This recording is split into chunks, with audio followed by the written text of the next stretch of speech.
So I stumbled on my way up. I think that's the worst of my presentation, so I'm glad I got that over with. Alright, so I'm going to talk about AI attacks versus AI defenses. It's not something which is unknown to us. We live in very interesting times. I'll try and put a practitioner's perspective to what we see as service providers when we're working with clients like yourselves. Right? So let's start with what we already know. Okay? By the time it takes me to finish this talk, a threat actor has the potential to wreck your environment, identify your CEO, your CFO, probably create deep fake voice messages or video messages representing your CEO, CFO, send them out to your teams, understand your attack surface area, and also launch an attack. Right? And that's how powerful AI is today. So it is no longer a question of whether AI is going to become mainstream, it's a question of whether we are using AI or not. And I'm sure everybody is having that conversation in the boardroom, whether you're a CISO or you're a security operations person, this is something that has been put forward to you, and you've been questioned that how are we planning to leverage this, right? I have some numbers over there. Again, I think the most interesting number is this. There are 30 lakh incidents that were reported to CERT last year, right? Phishing, which is still by far the largest vector of compromise, has a 3 times more success ratio when you have phishing emails which are created using AI. So get rid of the templates, get rid of all the open source tools from Kali or Metasploit templates that you've been using. Forget about those. You can actually talk to Claude or Gemini and ask it to create something for you. It will do that in a matter of minutes and you can launch it. In fact, you can ask it to publish it on S3 for you. And it'll still do that. And you still will have an immensely successful phishing campaign that you can run against an organization, even your own, if you want to try out phishing internally. Right?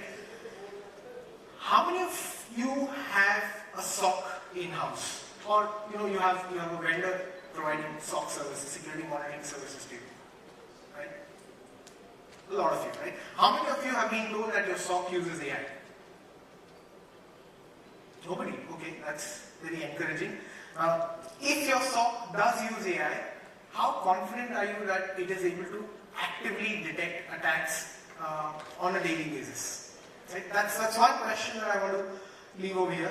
Because right now what we're seeing is your entire kill chain is automated. Let me just bring this all up. Right? What you see here is what we've been seeing in action. We use it when we do red teaming. My team uses this significantly. Okay? Recon is automated. Previously, where we used to factor in about 3 to 5 days for recon, we would have scripts running, we would be gathering data across the internet. It takes a day for us now. We've got scripts, we've got LLMs, we've got LLMs which actually take input from an LLM and actually sanitize the data that we need. We also have an LLM that we're training right now to understand what can be used as further points of entry during the red teaming. Right? So recon is very easy. Weaponization is more interesting. We have spear phishing I already spoke about. We've got the deepfake voice and video messages, but the more interesting part is WormGPT and FraudGPT. These are tools which are available on the dark web as of today. You have free versions which give you limited functionality. You have subscription-based versions. They will build customized worms for you. They will build malware or email payloads which are based on the information that you've gathered in the first phase. And they will help you figure out a strategy to launch them within a target's environment. Right? So this is all weaponized. This is not hypothetical. This is happening right now. And the range for this is $20 to $200. I'm sure everybody knows. That's how much you're paying monthly. Right? Delivery is easy. Even without AI, delivery was never an issue. Right? All EDR, firewall and all that, they're all bypassable.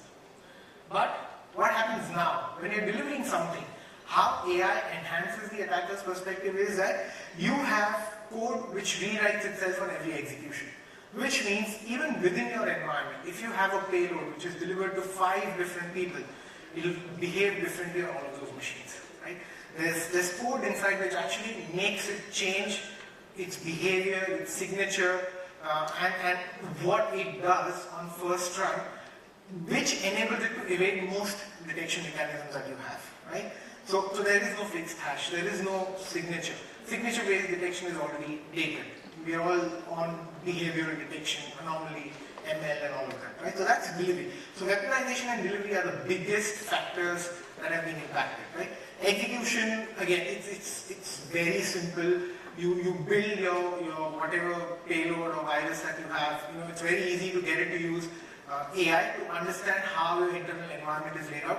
Now AI is not sort of like a catch-all, but you basically have a functional block which says, look, I want to understand what sort of exposure is present internally in terms of are they running databases, are they running web servers, do they have SMB file shares available, print shares available internally, and they actually talk to an LLM in the backend, right? Once they're already inside, most of these LLMs are running in port 80 to port 443. It's a simple API call. They send data out in chunks, so your SIM rules which look at large data exfiltration don't really pick it up. They send it out, the data comes back. Coming in is always easy, and then you have information which will allow you to navigate internally, right? Barrier to entry has collapsed. It's how do I put it? Everybody's used Claude. Everybody knows about Claude skills. There's the whole marketing skill, there's wealth management skill, there's HR skill. Attackers are actually building skills for exploit development, for recon, for any of the phases that you can think of, right? So now the second statement is more important, because previously who we used to know as script kiddies, they now have the ability to launch attacks which are at par with what a nation state would probably 5 or 6 years back, right? And this is what we're seeing in practice. This ties back to the 30 lakh attacks that were reported to Certain, right, last year. So something to keep in mind here. Now what is already out there? Worm-GPT I already spoke about. Worm-GPT is like, it's a no-bounds LLM which is trained on data that is available on the dark web. So it could be a breach data set, it could be an exploit database, anything that you can think of, right? And there's no boundaries, there's no guardrails over it. You pay a subscription fee, you can get on it for a month, you can buy an annual subscription, whatever you want, right? You have Fraud-GPT, this is primarily for phishing, wishing, and those kind of areas. Again, a very successful attack vector, made even more capable because of AI, right? You have AI-driven fuzzing. Now this is more interesting than somebody developing exploits. So for those of you who are familiar, fuzzing is how we actually identify vulnerabilities in software. These vulnerabilities are then leveraged to build payloads which give us access onto your machines, right? So there's AI-driven fuzzing. Again, very cliche, but think of it, fuzzing, what we're doing is, in a very simple way, if I have a web form, okay, I'll take a web applications example, the form has a specific limit, let's say 10 characters. I want to see what it does when I put 15 characters, 20 characters, 30 characters. There comes a point when it breaks. That's your buffer overflow. Okay? Very, very dated term, but it's still very effective. So when we do fuzzing, we are looking for flaws like this. And when we identify those flaws, that is the most painstaking part, the most time-consuming part.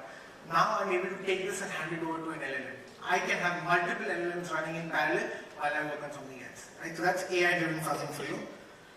You have deepfake. We all know, a lot of public personalities have been subjected to this already. Polymorphic malware, I spoke about this. Malware which changes itself based on behavior. Of course, it becomes a little more bulkier because you're adding code to it. But again, these days, tell me one agent that you've installed on your end user's machine which is less than 300, 400 MB. Right? That's massive. Auto recon, everybody knows dark web monitoring, brand risk monitoring. Most of you may be using some form of that. The attack surface discovery, attack surface management of that part has already been automated long back. So automatic recon of a particular environment, when a brand risk tool actually identifies the attack surface area, it's using a lot of AI in the backend to identify what is risky and what is not risky. Right? It also matches it with the trends that it sees within the industry. That's where you get all of those fancy reports. All of this is out there right now. Right? So now AI does not just benefit the attackers. Okay? We as defenders have also been extensively figuring out how do we use AI other than wrapping it, wrapping a chat GPT layer around it or a complexity layer around. This is an alert that triggered in my environment. help me understand this. Right? So what is out there here? Behavioral anomaly detection. Most EDRs and SIM tools do this very well right now. Right? It needs the right data. You need clean data to be able to do correct anomaly detection. But baseline formation is very, very good. Right?